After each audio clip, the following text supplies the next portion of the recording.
Welcome to the Audiobook Lovin Podcast, discussing all things audiobooks with the authors that write the stories and the narrators that perform them. Including a special series with narrator Shane East, the Audiobook Lovin Podcast is brought to you by Viviana, Enchantress of Books.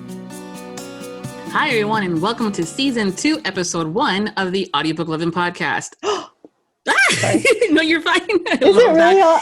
Yeah, you're my first. Episode 1? You're Episode 1 of Season 2, and by you, it's my guest today, which is author Kayley Loring. Welcome, Hello. Kayley, to the Audiobook Lovin Podcast. Thank you. I'm so happy to be here. I feel so bad for your listeners, but yay. Oh my God, you guys are going to have so much fun listening to our conversation today because she is so funny. Oh my God. It's been I've ever since I got introduced to her, I've been like, oh my God, she's so awesome. But LMAO. and you can already see how this is going to go.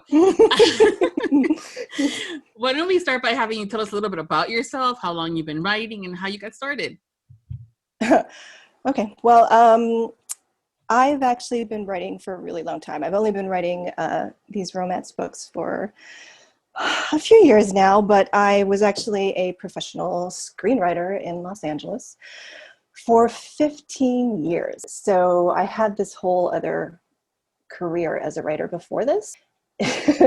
I was paid to write scripts for studios and for like one network, and I actually made a really good living, but none of my scripts were actually produced into movies or TV shows. And that's something that happens. People don't really realize that only a small percentage of scripts that are purchased by studios are actually put into production. It was a really great and fun job. It was truly terrible for the ego, but it was a really great and fun job, and I was really lucky to last as long as I did as an unproduced writer. But after 15 years, which is an exceptionally long time for an unproduced writer to have a career in Hollywood, I started feeling like all my fans they were so supportive, but they were all people in Hollywood. They were executives and producers and actors and directors, and they're essentially getting paid to read my scripts. And that's not why I got into writing. And so I kind of woke up one day and decided to be a self-published author, and steamy romantic comedy books seemed like the right thing to do. And usually when I make a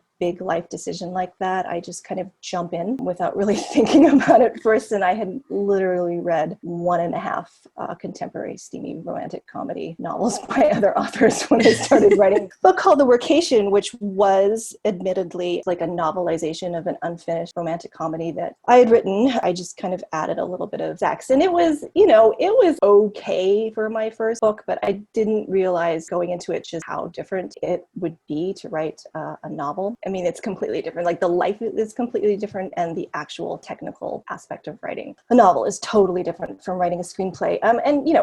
It worked out okay, like well enough that I thought, okay, I guess I can do this full time. But then I realized that, I was living in LA still, and I had this like huge house, and it's so expensive to live there. And I was like selling my book for like 99 cents.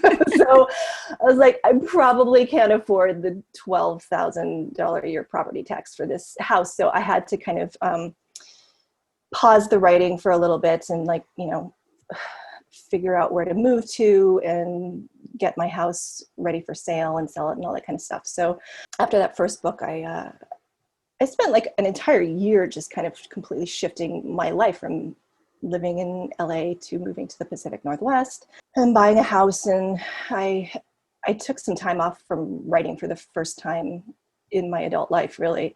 It was kind of glorious. And I just, fixed up this house and did a bunch of gardening. And then like November of 2017 came around, and I was like, I guess I gotta get back into it. And so I wrote my second book, which was even worse than the first, I think.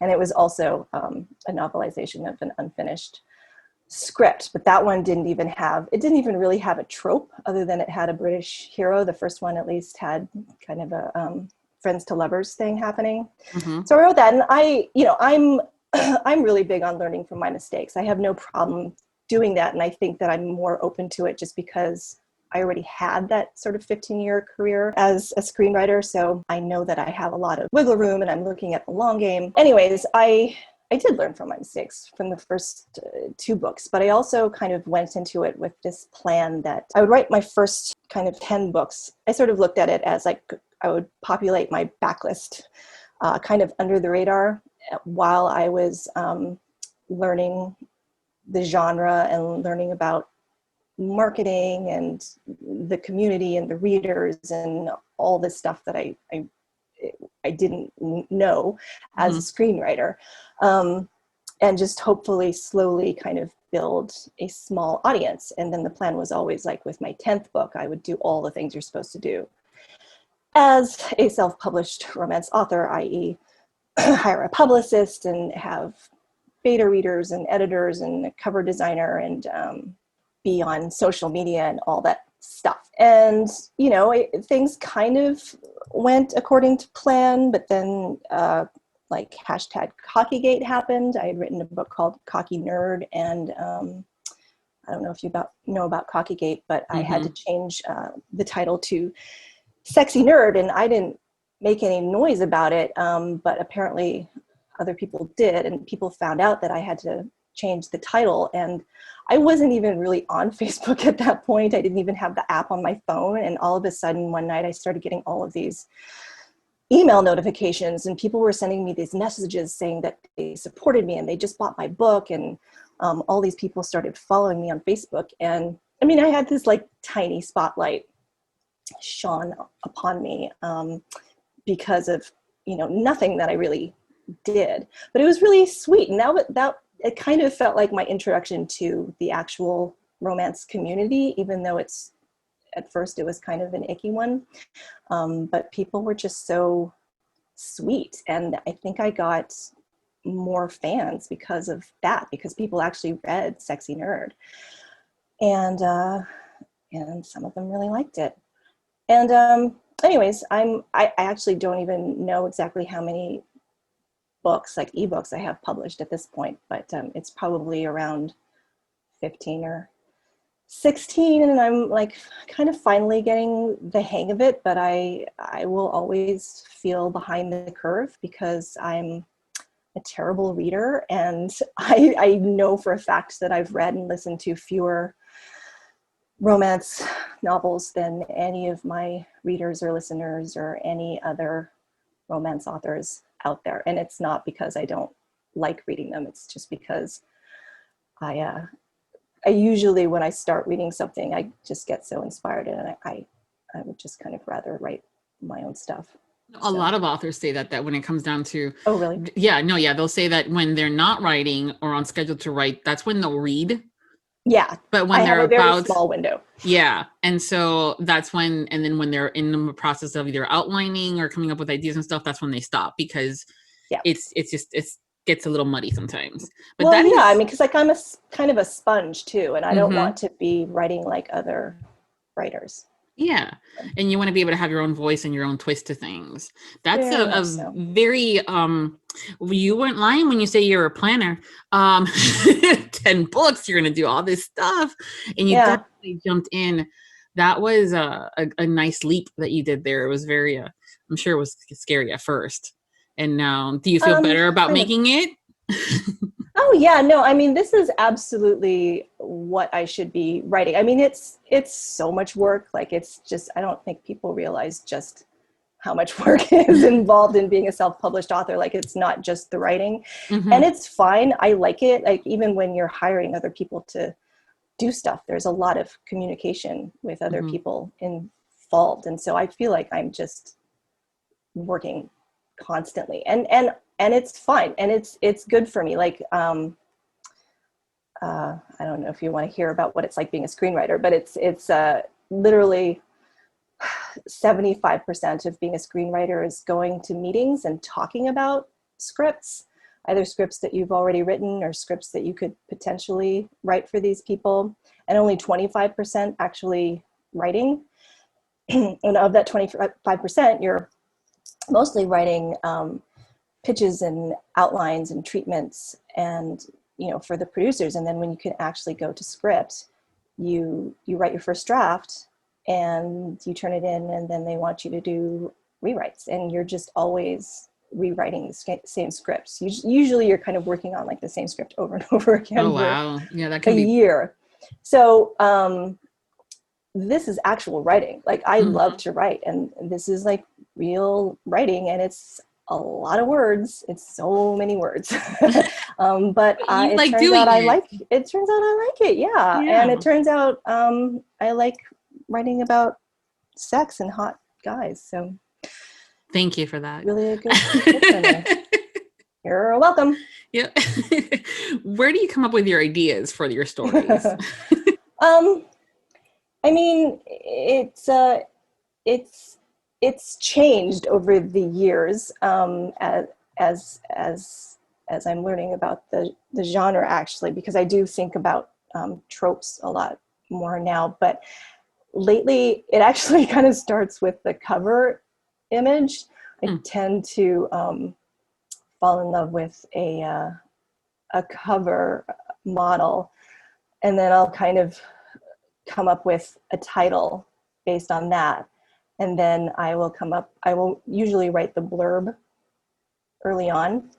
And while I'm writing the blurb, I'm coming up with the character and their dynamic and the trope and voice. And that's sort of similar to doing a pitch when you're a screenwriter, but it's sort of just for me, and it like keeps me on track. And I can always refer back to it when I'm writing. But, I do that now because I work with a cover designer, so I have to have the blurb for the I was going to say, usually the blurbs, or at least a general idea, because I think authors all say that the blurb is like the vein of their, the stain of their existence kind of thing. It used to be. Yeah, it used to be, but now I really enjoy it, and it's a kind of a fun challenge. I mean, my blurbs they're long. They're a lot longer than most blurbs, but I often just sort of, I usually integrate my blurbs into the book. Mm-hmm. Well, yeah, it's some people say they like the shorter ones or the long ones. I know that I just like to have a feel for the story of what I'm getting into. Yeah. And yours definitely gives me like, this is what I'm getting into. Oh, this is going to be a quirky. Ooh, I like her heroine. I like her snark or stuff like that. It's really fun for me. And I'm like, and also it's creative on the different, like the one for Troublemaker was a letter, almost like a letter.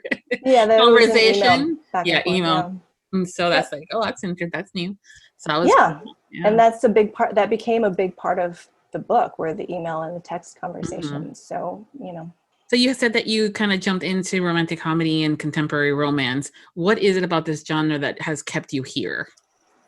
Well, because I love writing about relationships and the male-female dynamics, and that's literally all this is. Like as a screenwriter, I was always very character and dialogue driven, and for romantic comedy, especially, banter is kind of the thing. That's the when they're not having sex, that's them working up to having sex, and it's part of the tension. Really fun.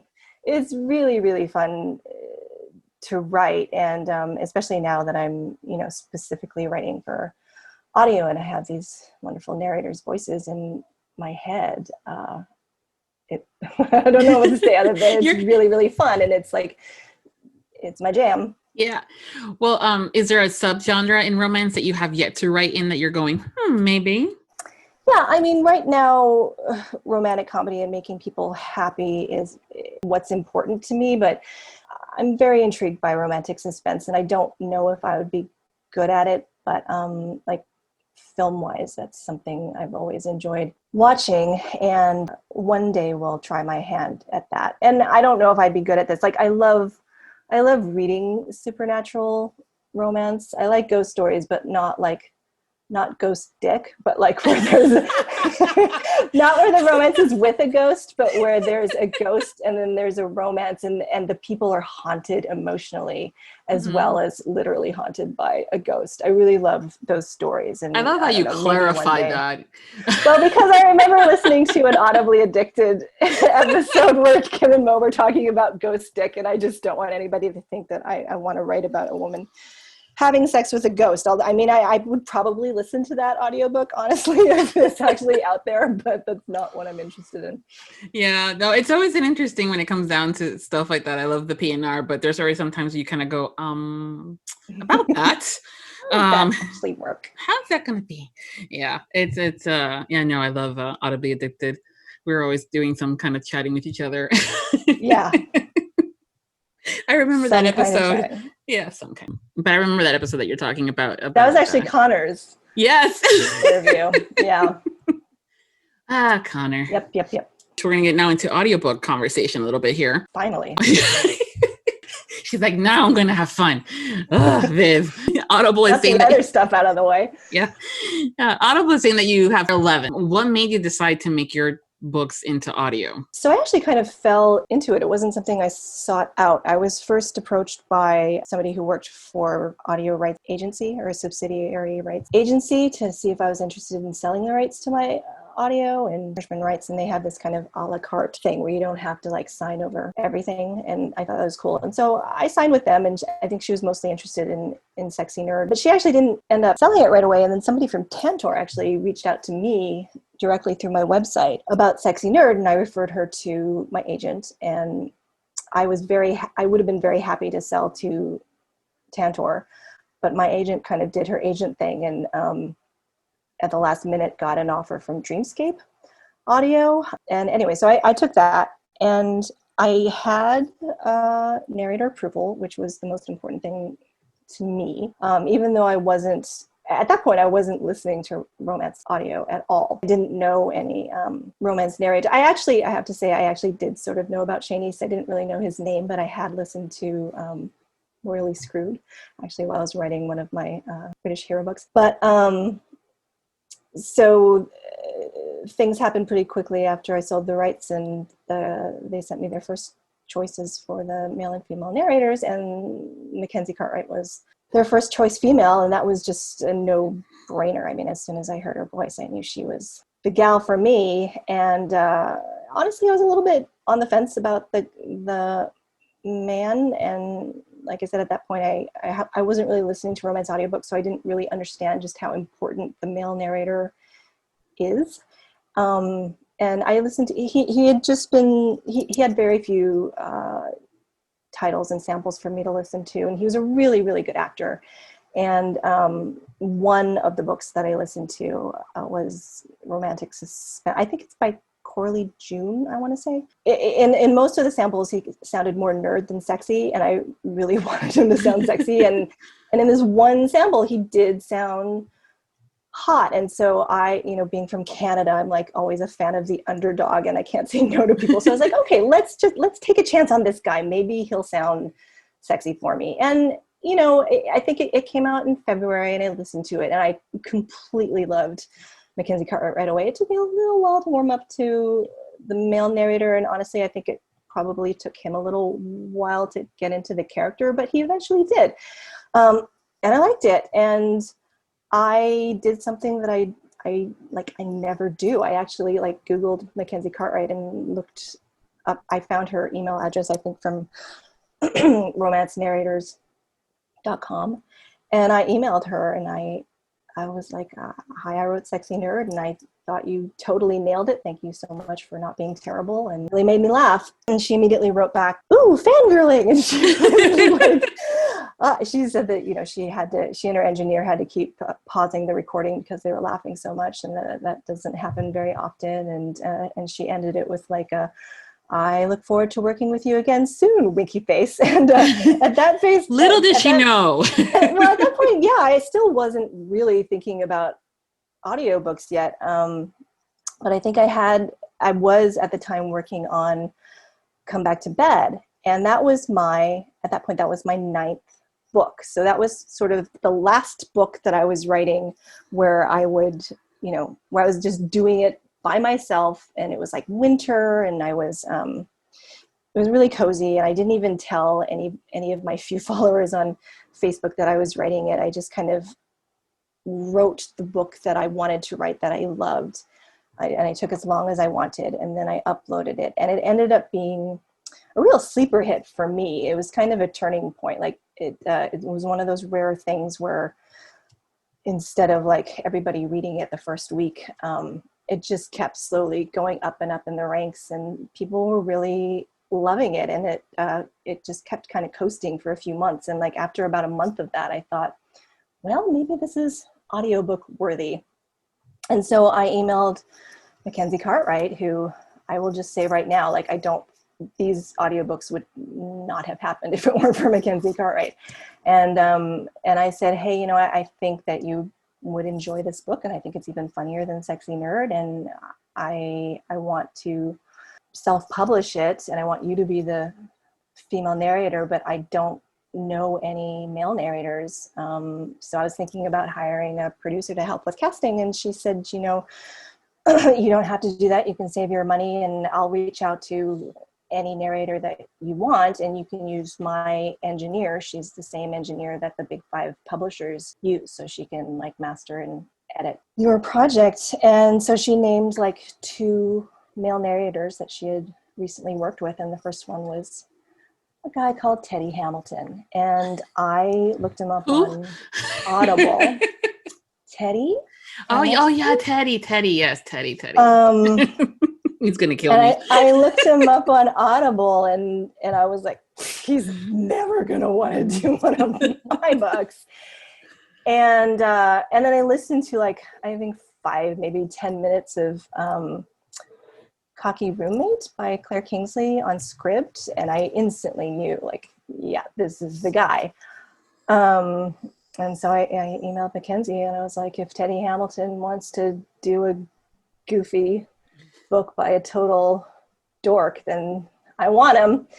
And eventually, we booked him. Mackenzie is the one who does the Teddy Hamilton wrangling.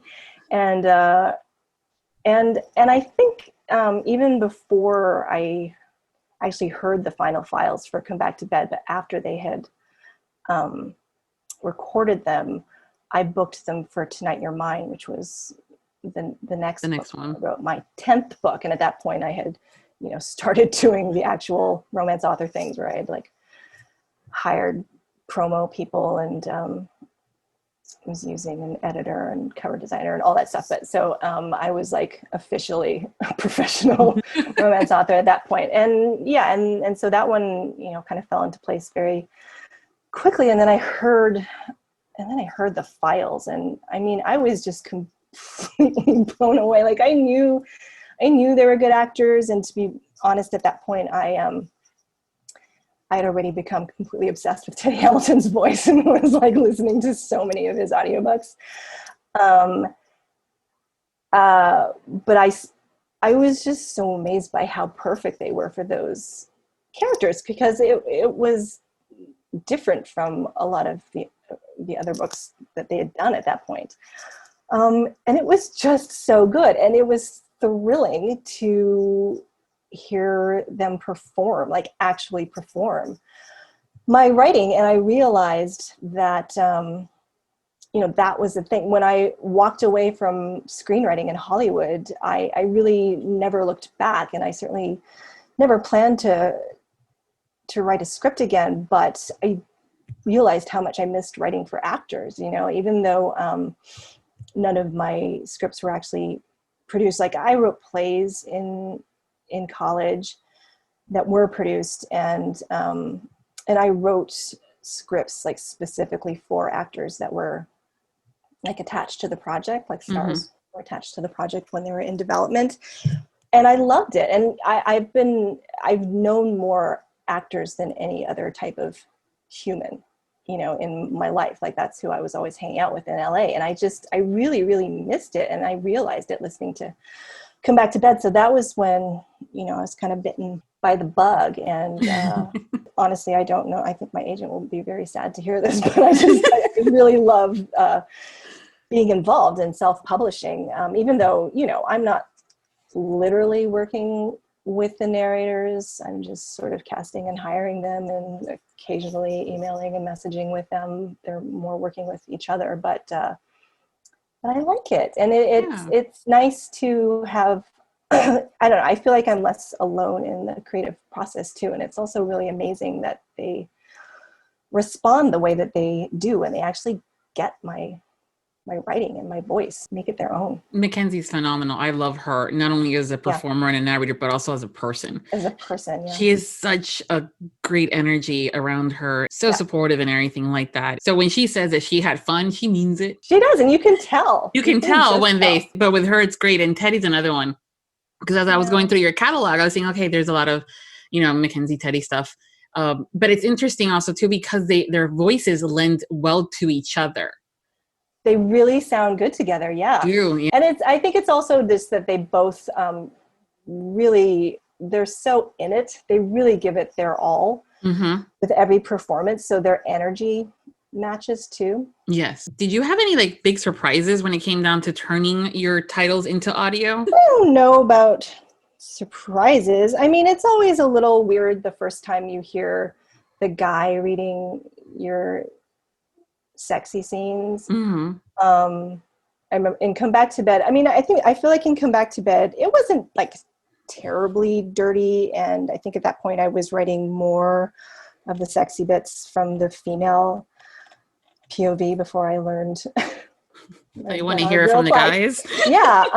But there was like a somewhat brief sex scene from Matt McGovern's POV, and Teddy read it, and he made this noise that it just sounded like he was like really, really in the moment.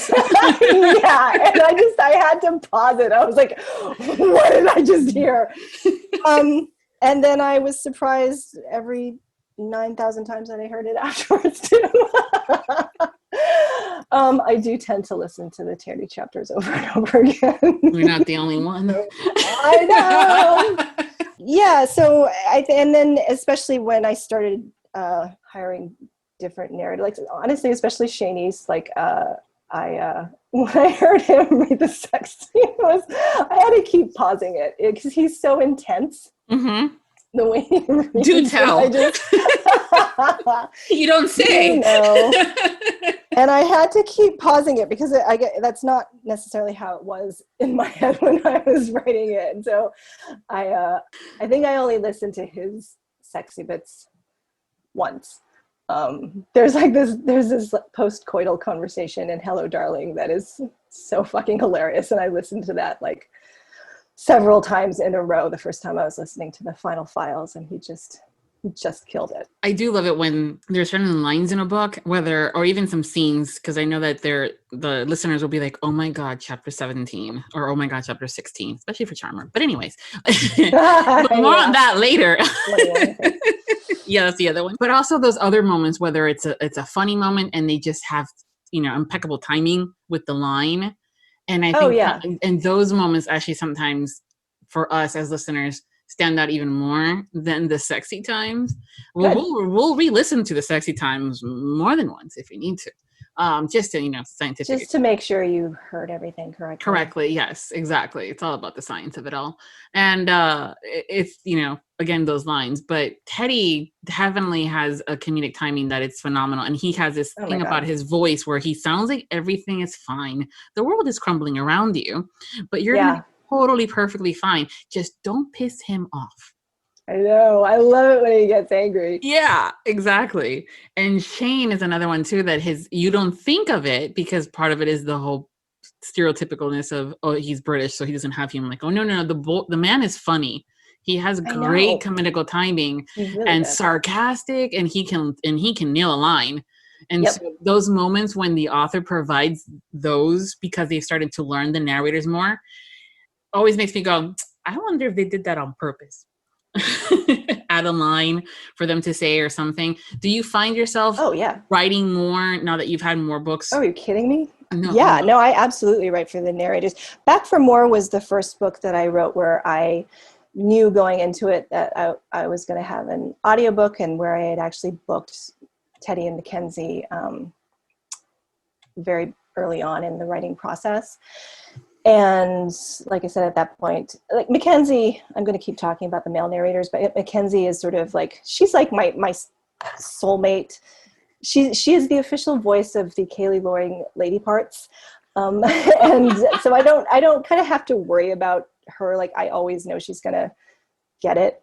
Like the male narrators, in Back for More, I'd been listening to a lot of Teddy Hamilton stuff, and so I had picked up on a lot of his quirks, because he does have them.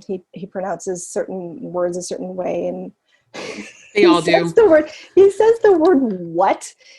It's like, it doesn't matter the context. He always sounds angry at whoever he's talking about. And it's so fucking hilarious to me. So I think I had him say what at least a couple of times in Back for More, but I also learned to have Teddy say the dirty words. So I started writing Teddy talking dirty in Back for More, but also because I'm an asshole, I always challenge myself with every new book, and so I kind of do that with these actors too.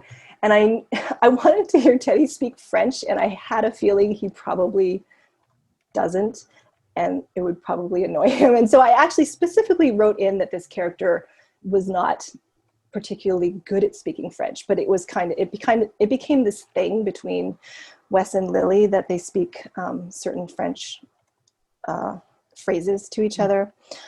So I made Teddy speak French in that. I made him say the dirty words, and I made him say what, and I made him speak botanical Latin. Oh my God. Because Wes is the son of a gardener, and so there's this scene once Wes and Lily have started kind of secretly dating, where he's explaining the parts of a lily to Lily, and I research everything. And so when I came across this, there's a part of a lily called spadix.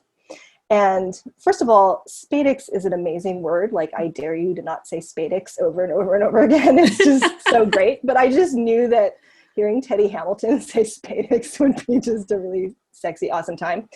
So I wrote that into the script, but in the book, and I had him say it probably more times than necessary. So there was that, but then also, like for Hello Darling, that was a backlist title, and I decided to, once we had booked Shane East, or Sir Shane McFancy Pants, as I like to call him behind his back, I did a complete polish of that book to bring it up to my 2020 writing standards, but also to specifically write for Shane East, and I added kind of more to the male POV, and so I think I added in that conversation about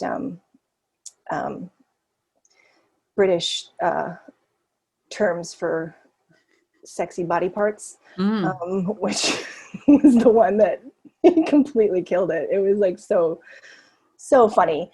And we'll talk about surprises. I mean, one of the things that really surprised me listening to Hello Darling were all the different accents that Mackenzie and Shane did. God, yeah. They were phenomenal. Just so fantastic. Like, there's this Eastern European side character. It's like a small town on the west coast of the United States, but there are quite a few side characters from other countries. And like Mackenzie's accent for that woman was amazing. And so cute.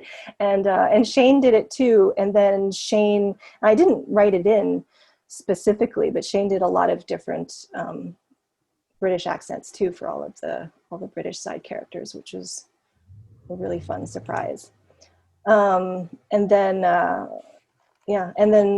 writing for Zach in Troublemaker, I have to say, was a very specific and really wonderful experience, because we had booked him, I think even before I actually started writing the manuscript. Said yes very quickly, which was a nice surprise. So I not only had his voice in my head, and I wasn't only writing for Zachary Weber, the narrator, like writing for his voice or his skill set.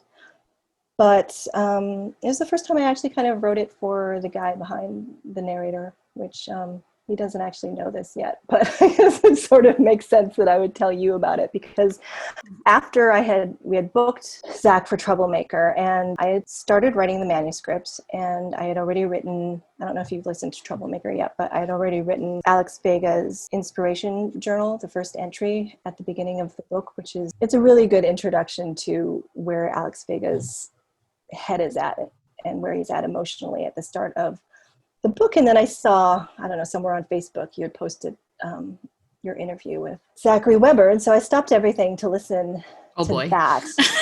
And it was incredible. I mean, I had never been so like surprised and moved and struck by an interview. First of all, I was so surprised by the mood that he was in, like his energy level for that interview. And I don't know if that's just Zach at his core, but I mean, it was so different from like what he's like in his Oral Fixation Live. Yeah, or when he's on social media. Where he's totally nuts and being a performing monkey, basically.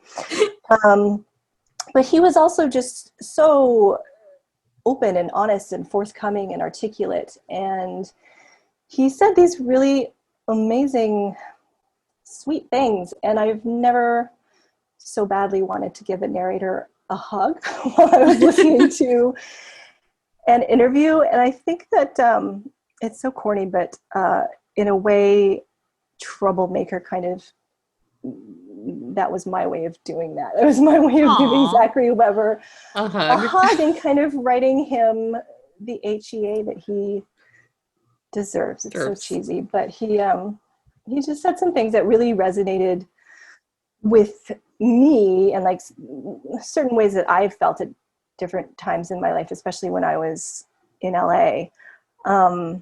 But also, he just sounded so much like Alex Vega as I had already started writing him. But then as I continued writing that book, I kind of,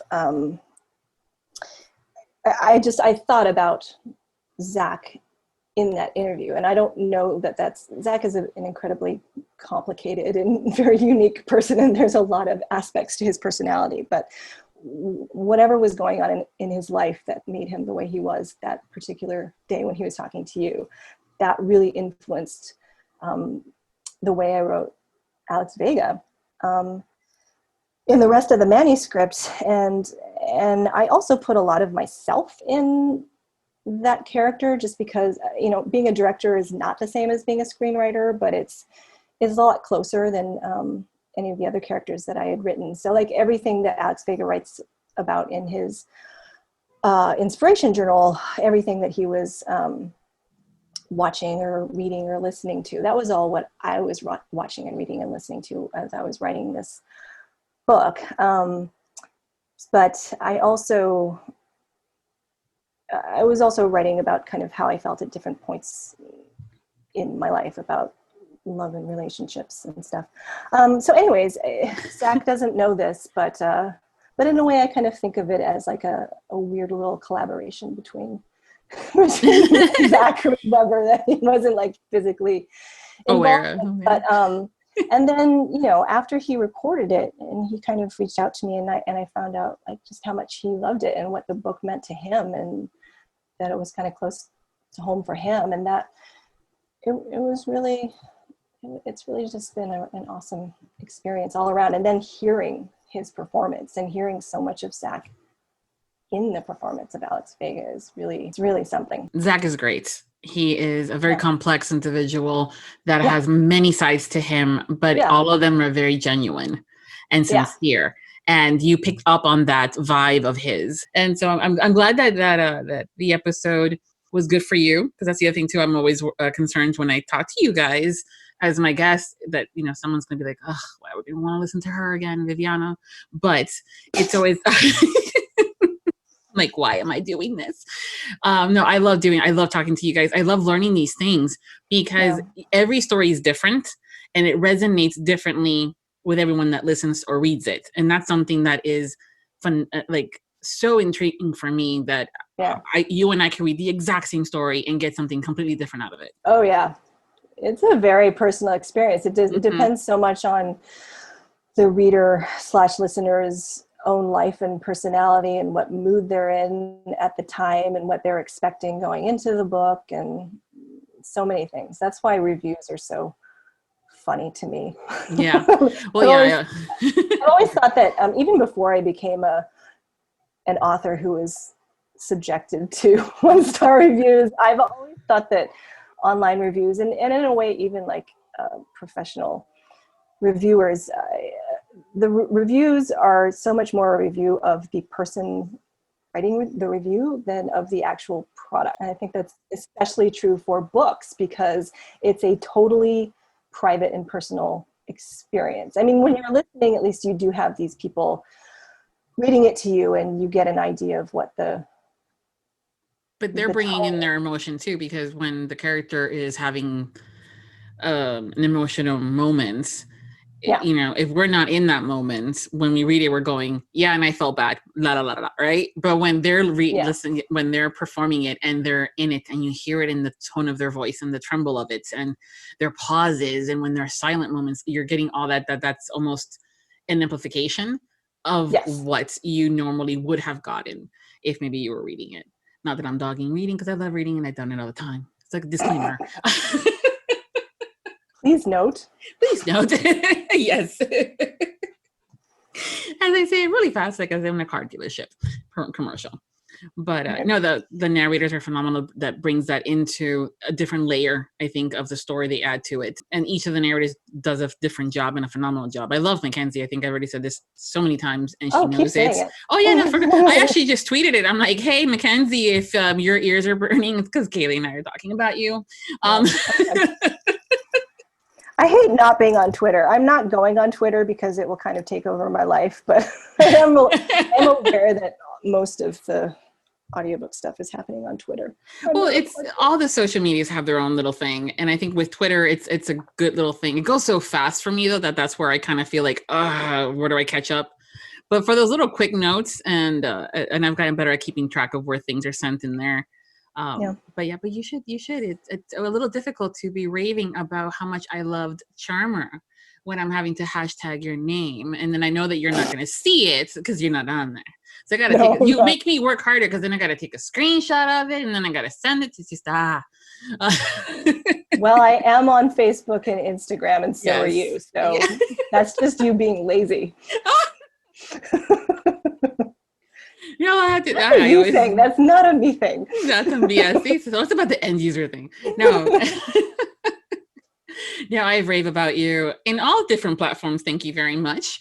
Do you really? Well, thank you very much. Yes. Well, I loved Charmer. So Charmer is your most recent audiobook that has yet, because Troublemaker comes out in a couple of days, so the 23rd of September.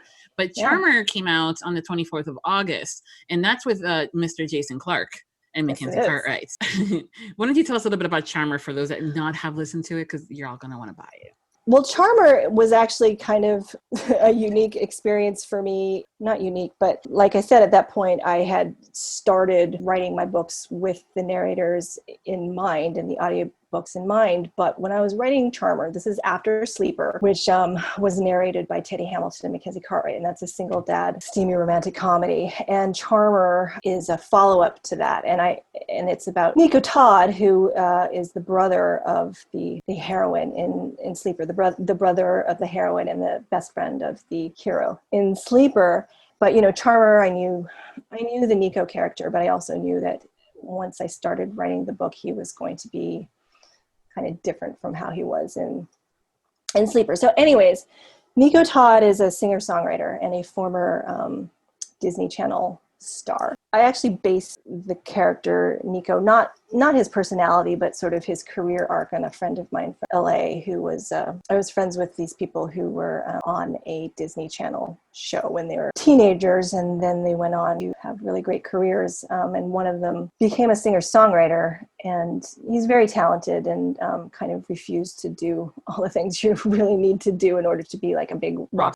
And he used to perform at the Hotel Cafe, which is something I wrote into the book. And I used to go there to watch performances. It's a really fantastic venue in LA that I started writing Charmer, and I was not hearing Teddy Hamilton's voice in my head while I wrote Nico Todd. And it was really stressing me out because I really thought it was always going to be Teddy and Mackenzie forever. I wasn't really feeling it, and I knew that I wanted the male narrator in Charmer, to do a little bit of singing and preferably a tiny bit of guitar strumming for like one scene. I stressed out about it for like the first half of the manuscript, and then because you have to book these narrators as soon as possible, and I was finally getting in the groove of doing that. But halfway, I just didn't know who else would be right for it. And so halfway through writing it, I kind of was like, okay, you know what? I'm not even going to think about it. I'm not going to worry about casting until I've published the ebook. I published it right at the beginning of lockdown for most of the world. And I finally contacted AudioFlow about casting. Because of lockdown, things moved a little bit slower than usual because a couple of narrators didn't have a home studio set up yet. I gave them some samples from the book to record, and it included the little part where Nico sings to Shane's little girl. And we got some really, really wonderful recordings of samples from really, really wonderful male narrators. But as soon as Jason Clark's came in, we were like, this is the guy. And I just started like giggling and squeeing, like exactly what you would want in a response to Nico Todd, because it's kind of written in the book that he has this insane effect on women. And so I wanted to hire him, but he was one of the guys who didn't have, or he had just started to set up his home studio, and he was behind in his schedule. So we had to wait like several months for him to be available. And it was definitely worth the wait. And I ended up, setting up some backlist titles in audio in the meantime. But yeah, so that Jason was the first non-Teddy romance narrator that I had hired, and I was so surprised because I guess everything else that I had heard him in, he has that incredibly deep baritone voice, and he doesn't usually speak terribly quickly, but like in this recording, I was like, how did he even do that? Like he was talking where there were like 3 characters in the scene. I was like, how is this one person recording these 3 voices? Like it was just like the banter was just lickety split. It was just so fast, and he sang, and it was just so perfect, and even like strummed the guitar at the end, and it was so cute. But he was just absolutely perfect, and he had already worked with Mackenzie Cartwright before, so I knew that they worked well together. And so it's just a matter of waiting. And he's the only narrator that I haven't had direct contact with, because he's not on social media like an idiot. No. Who do we have to talk to get him on social media? Tell me what you really feel and think, love.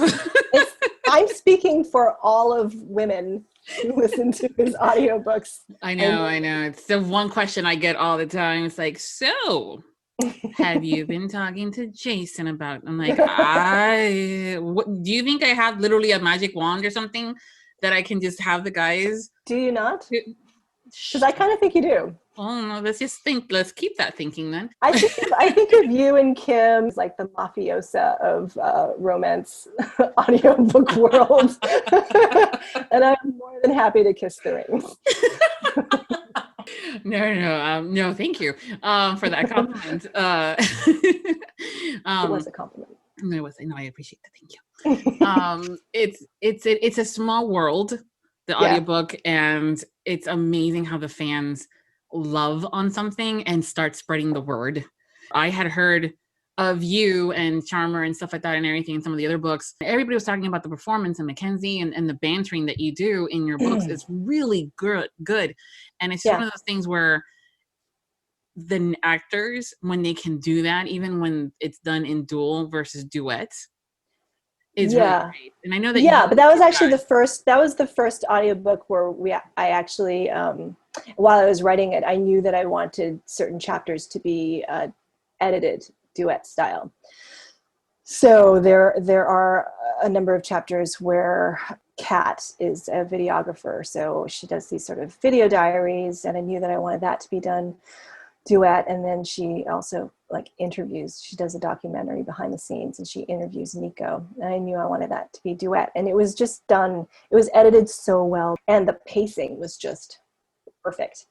And again, what really surprised me about Jason Clarke's performance was that he was so fucking hilarious. Like, he's got that incredibly deep voice, which he used for Nico, but he's so good at doing the little kids' voices. Oh my God, yeah. And there's this guy named Ricky who is from Nashville. He's the bus driver. Yes. And his Ricky voice was so fucking hilarious. And you just can't believe it's the same guy voicing Nico and Ricky and this little boy, Tate. It was just, I loved it. And then I loved in Charmer, Mackenzie's voice for Tate, the 6-year-old boy, is just, it's the cutest thing I've ever heard. But it's also, it's not like a character. It's not like super sugary, cartoony cute.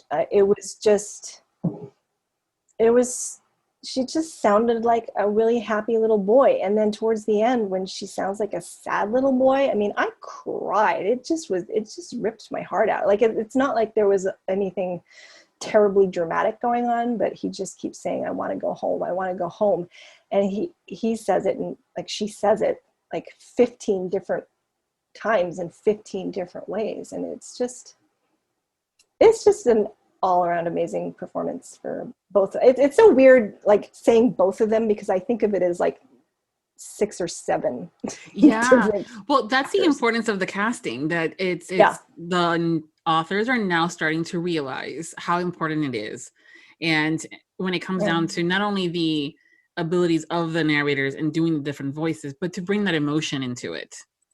And, oh my God. And they totally add a different layer, like we were saying before, of the emotion, but also they bring the book to life. And so you end up thinking that the character is these 3, that Mackenzie is doing these 3, and these are 3 different people, never associating Mackenzie with it.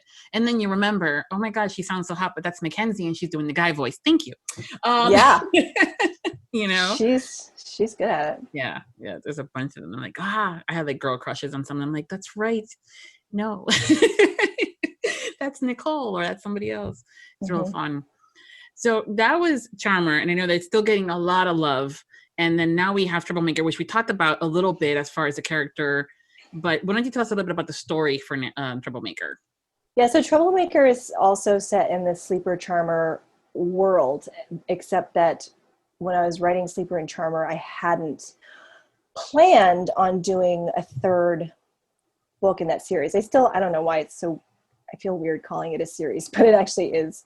It's a series of standalones. And so the hero, Alex Vega, they all take place in LA, in the sort of Hollywood general world that I'm familiar with, but it's not like the glitzy, glamorous Hollywood. It's like behind the scenes stuff. And so I decided to just like make up this guy who actually worked with Shane Miller and Nico Todd on this fictional Disney Channel show called You're So Wizard, when they were teenagers. And this guy, Alex Vega, then went on to become a director. And I had worked with a lot of directors as a screenwriter. And I actually named him Alex after my favorite director that I worked with, and based his career on this guy, Alex, who was he is an incredibly successful Broadway director, who all these Hollywood studios have been clamoring to work with, but he's always so busy directing gigantic musicals that he doesn't really have time. But he's made the transition to like Amazon and HBO and Netflix streaming stuff. Anyways, so I wasn't quite ready to leave the Sleeper Charmer world yet, and I was like, well, I can do whatever I want, so I'll just create this basically other character. But they're still linked because Nico Todd and Shane Miller and Grammy and the twins and Tate all show up in Troublemaker. And I really love writing those books because there's something very warm about them, and they have a very, very playful quality because of the kids. And Sleeper at that point had actually been kind of my most successful book, and I think a lot of it had to do with the single dad aspect, because we love a single dad, a sexy single dad. And so I decided to do a single dad again. So all three of these books are single parent romances. Charmer is a single mom. And so it's a single dad teacher romance, as opposed to Sleeper, which was single dad nanny. And so, it has a little bit of the forbidden aspect to it, but they meet in the summer, one night at a club, when they don't realize that they will eventually meet. That they'll eventually meet, and that she'll be his son's teacher. Whoopsie. So they have this just amazing, really sexy, epic kiss at a nightclub, and then the evening kind of ends abruptly, courtesy of Jägermeister. And then they kind of only communicate via school-related emails for a while, and it's really, really funny. And then they're face to face, and there's this slightly forbidden aspect to the relationship, and it's actually technically, I think, the slowest burn I've written in terms of at what page the P actually enters the V, to put it in super sexy terms. But I think it's also the sexiest book I've ever, that's what I'm hearing from other people, but it kind of felt that way when I was writing it. It definitely felt that way when I was listening to it. It's really super sexy because of the banter and the tension, and there's some really good kissing in it. Mm-hmm. And so, what else do you want to know? It's really good. The audiobook is completely fantastic. And it has it's mostly dual, but it has all these duet style chapters that are entirely email or text conversations between Alex Vega and Amelia Stiles, between Zachary Weber and Mackenzie Cartwright. And they just sound so good together. Yes. But they sound really, really good together. I was very pleasantly surprised. And the text conversations and emails are just fucking hilarious. It's my favorite. There's this sexting chapter that it's my favorite Mackenzie Cartwright thing, which is saying a lot, because obviously I love everything that she does, but it's so funny. And it was, the way she read it was even funnier than how I heard it in my head. And the way Zachary read it was even sexier than how I heard it in my head. Here's a short exclusive audio teaser of Troublemaker, narrated by Zachary Weber and Mackenzie Cartwright. Alex Vega Inspiration Journal, October. Current mood. Horny, filled with anticipation, but also strangely calm. Ready. La La Land. All of it. Fuck you for making the movie I wish I'd made, Damien. But also good for you, bro. You nailed it. I just haven't been in the right place to make a love story yet. I will be. Maybe even sooner than I thought. Listening to I'm God, Clams Casino and Imogen Heap. Fucking gorgeous, dreamy, emotive music. It complements this feeling in my chest, the one that's finally replaced the closed-off heaviness. There's movement, something swaying and circling around in there, ready to take flight. We hope you guys enjoyed the exclusive teaser here for Troublemaker, and that you guys will automatically run over to Audible and, one-click that baby. And this is going to, again, come out on the 23rd of September. So you have time to catch up on the other books that you're definitely going to want to do anyways, because they're awesome. So awesome. I'm not just blowing smoke up her ass. She really is awesome. My smoke detector is going off. Let me tell you. Let's not talk about smoke. I'm literally surrounded. Yeah, that's true. Yeah, never mind. You're right. So we've come to this part of the conversation now where it's a little bit of a game. And so we stop laughing. She's been dreading this, people. So we have a new game to play with our guests called Two Truths and a Lie, where our guest tells me 3 things about them, and 2 of them are truth, and 1 of them has to be a lie. And I have to figure out, and by I mean we as the listeners too, because we like to play together, to try to figure out which one is the lie. So if you're ready. I'm ready. All right, so hit me. Okay, Two Truths and a Lie by Kayley Loring. 1. I was once proposed to by a renowned older British actor when he was drunk at a bar in LA. 2. I did a little modeling for a stock photography company when I first moved to LA. 3. When I was a kid, I rode a camel in Inner Mongolia. The end. Would you like me to repeat that? I just love how she did it, completely like performed it, outlined it, and then just did it. And she was going to be so nervous. And she's like, no, I got this, bitch. I was more nervous of it's the this or that one. That's later. That's still coming? Okay. Yeah, it's still coming. Jesus. Now I'm nervous. Now I have diarrhea. No. I know these are very plausible. Does that make sense or another?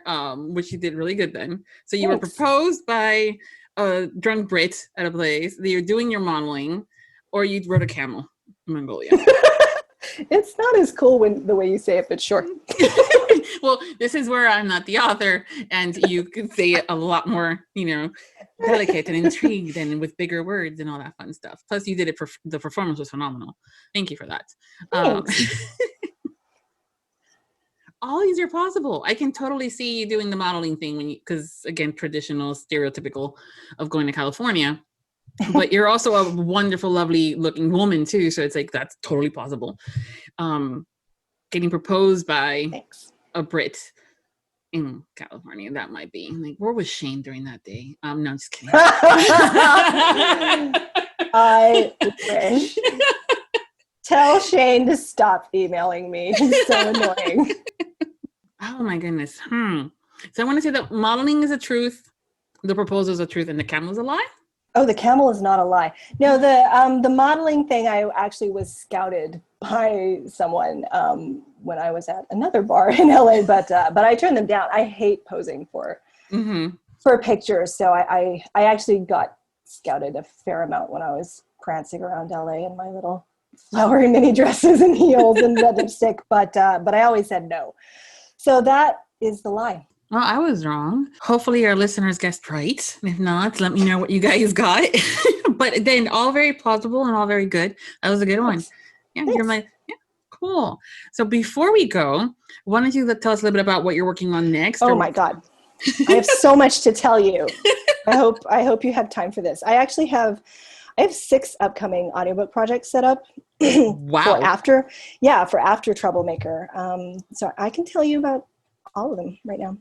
I'm working on A Very Bossy Christmas. I've been listening to Christmas music since August, which is super fun. But it's like a really fun, bantery, grumpy boss fake dating holiday book, my first holiday book. The audio will be produced by Audibly Addicted. So it's my first time working with Kim and Mo. And it will be narrated by Mackenzie Cartwright and your friend Connor Craze. So I'm really stoked about that.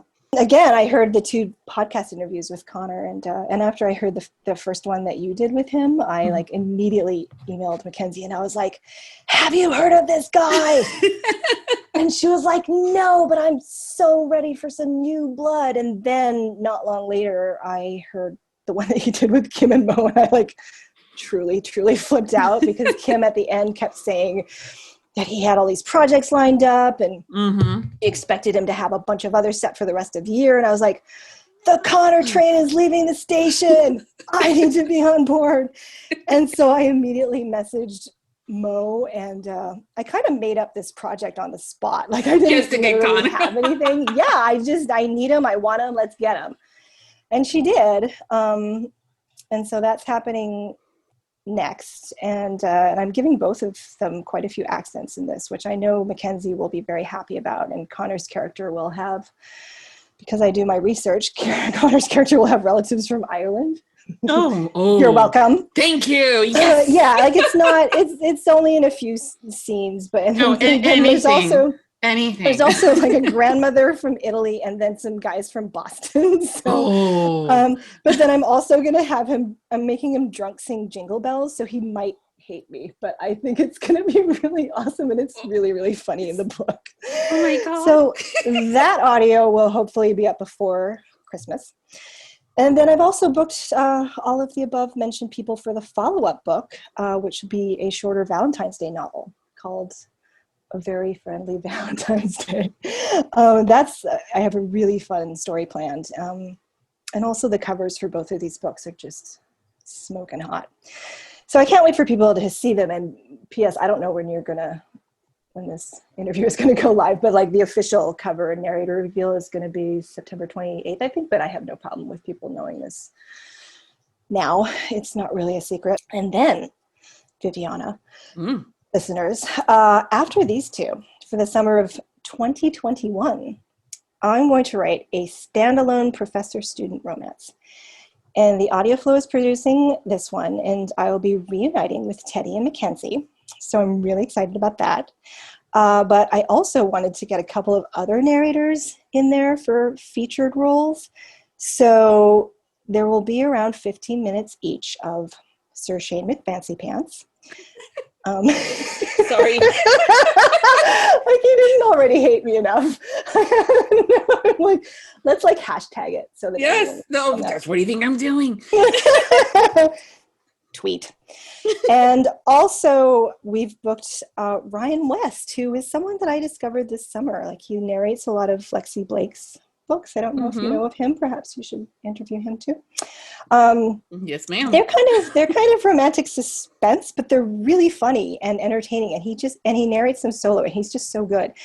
And I couldn't fit him into any of the next three books after that, so I sort of devised a role for him, and same for Shane in this one. So Teddy Hamilton and Mackenzie Cartwright featuring Shane East and Ryan West, which I think is hilarious and very clever of me. Can I? The marketing for that one would just be so much right? fun. So after that, I will be starting a 3-book series about 3 brothers. And the Audio Flow is producing those 2, and she's really had her hands full. She convinced me to do these all duet style. So that will be a first for me, and it'll be interesting to see how I write these books differently with that in mind. And we're going to have 3 different pairs of narrators for the series for each book. So it'll be the first time I work with a couple of female narrators that aren't Mackenzie Cartwright. And it will be obvious to people why I had to cast someone other than her for one of those books, but we're talking like towards the end of 2021 and into early 2022. And like all 3 brothers will appear in each book. Like 2 of the guys will have cameo appearances in the main guy's book, if that makes sense. Mm-hmm. Probably in the form of like duet style text conversations between the brothers. And the first book in the series is actually something that I've been planning for Teddy Hamilton for a really, really long time, but the series just kept getting pushed back for other projects that came up. And that's why I said to Jacqueline last month, I was like, let's just book the narrators for my next 4 projects now, so I don't keep rearranging my release schedule just based on these like exclusive images of hot models that I keep impulse buying, even though I don't have an actual project for the models. It's going to be recorded early next summer, and it will be Teddy Hamilton and Emma Wilder doing it duet style. I think that'll be, she's hilarious, and they're really good friends, and I think it'll be really fun because it's set in the world of stand-up comics and TV comedy. And I think that their chemistry will be really good and fun. Book 2 will be Zachary Weber. And I think we have her. It's going to be Emily Wu Zeller, who I have not worked with before. And I have such a hot story that I'm dying to write for that one. It's a little bit forbidden, but it will be funny and like really hot. And book 3 will be Jason Clark and Mackenzie Cartwright. So the series will be kind of bookended with Teddy and Mackenzie, even though they aren't working together in these. And so that's it. 6 audiobooks all the way into 2022. And wow. I feel like such a grown-up booking everyone so far in advance. And you have to. I mean, now Connor's through, I think, almost at the end of January at this point. Oh, I think he's beyond. Exactly. So Yep. Yeah, I'm so happy. Cannot wait for a very bossy Christmas. Very bossy Christmas. Well, thank you for sharing that information. And thank you for asking. no, of course. No, we always love knowing what's coming up because we tend to, again, part of me, it's planner, but it's just something else to look forward to. Yeah, And it's a lot. I'm so excited. Like I sort of, I'm enjoying writing this, but I also seriously can't wait to get to all of the next books. So. Well, thank you so much for taking the time to chat with me today. It's been a pleasure. It's been so much you. fun. It's been so much fun. And Yeah. It wasn't nearly as terrible and scary as I thought it would be. So I don't buy them, some ass. But anyways, if you're not following Kayley on social media, I'll provide you guys with the links so you can. Maybe you guys can convince her to get on Twitter. Maybe not, who knows?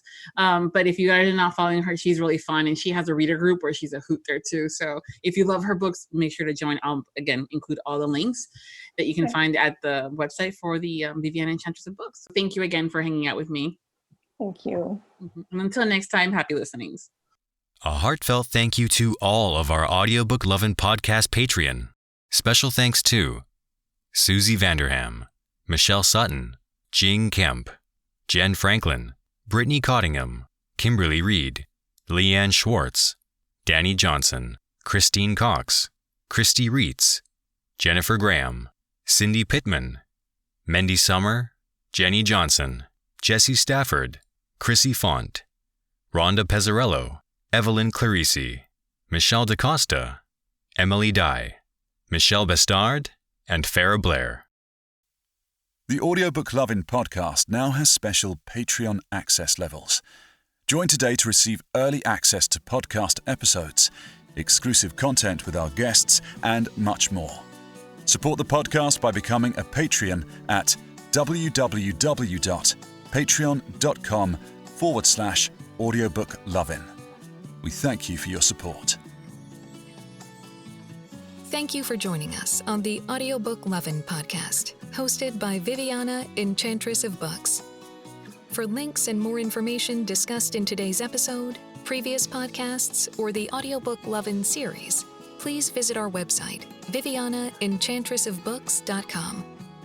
If you enjoyed today's episode, please leave a positive review wherever you listen to our podcast. Until next time, happy listening.